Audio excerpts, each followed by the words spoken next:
You are listening to The Vocal Technologist. Spoken tech for your ears. Welcome along. We're here to sift through, well, stacks of insights, really, articles, notes, you name it. And the goal is to hand you the core stuff, the really important bits. Exactly. Your shortcut to being genuinely clued in. Today, we're looking at what's happening right at the edge of design, tech, and the creative world.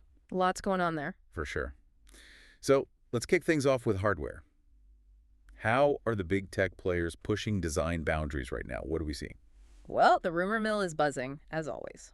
Right. And the iPhone 17 seems to be a hot topic. Reports suggest maybe the biggest design change in, well, years for Apple. Yeah, I've seen those. They're talking about this liquid glass look. Exactly. Inspired by iOS 26, apparently. It Okay. sounds striking. Light-reactive. It's not just a new color. It feels like a proper shift from their usual kind of conservative choices. Almost a return to that old think different energy. Maybe. It feels bold. Plus, there's talk of a new iPhone 17 Air model and a redesigned camera setup for the Pro. Imagine trying to explain liquid glass back in 2005. Ha! Sci-fi territory, definitely. And it's not just Apple. Google's continuing their interesting trend of showing off designs early. Ah, the Pixel strategy. They've officially revealed the Pixel 10 design already, way ahead of the August 20th launch.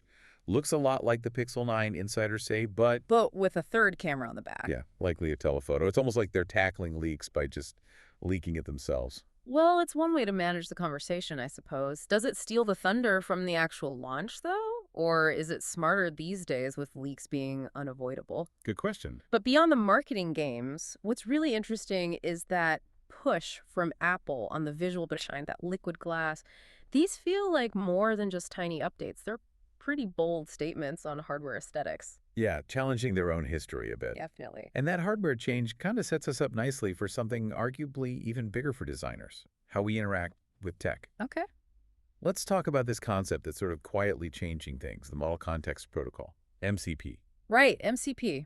Heard bits and pieces. So the core idea is it lets AI systems talk smoothly with other tools and data sources, external ones. Okay, so connecting things up. Exactly.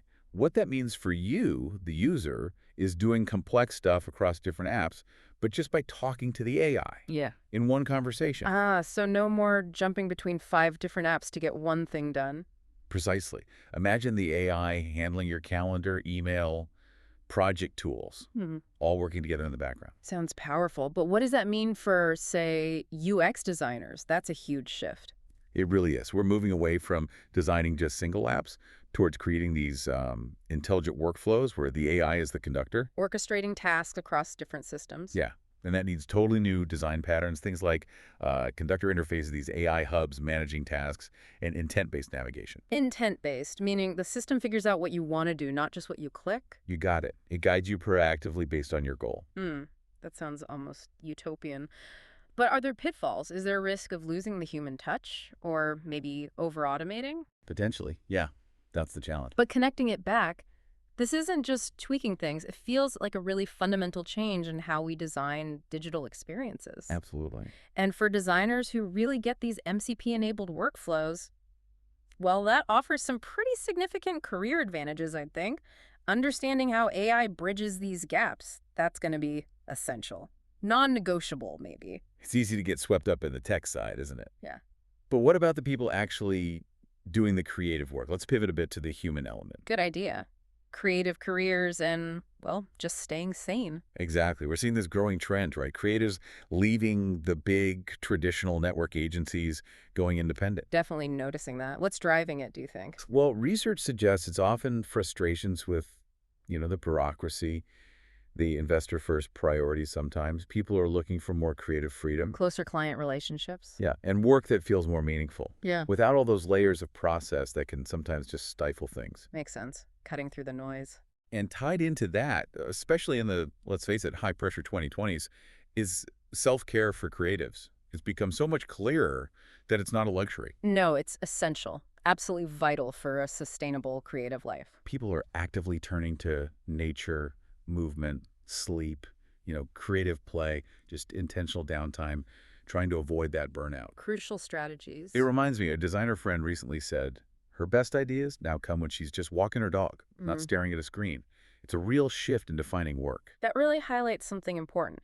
While the tech keeps evolving, keeps demanding more, those core human needs don't change. The Yeah. desire for autonomy, for creative satisfaction, for personal well-being, they're constant. And they're foundational for a thriving creative life, whether you're designing the next iPhone or, building your own independent studio. So we've covered quite a bit today, from sleek new phone designs like liquid glass and Google's early reveals. To the huge potential of AI and MCP reshaping user experience with these intelligent workflows. Right. And then looking at how creative careers are changing, that move towards independence, and why self-care isn't just nice to have, it's absolutely critical. So maybe the thought to leave everyone with is this.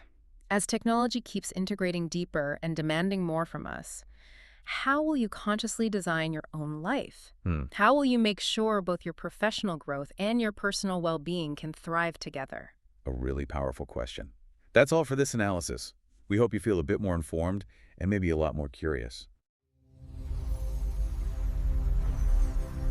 Spoken Tech for your ears.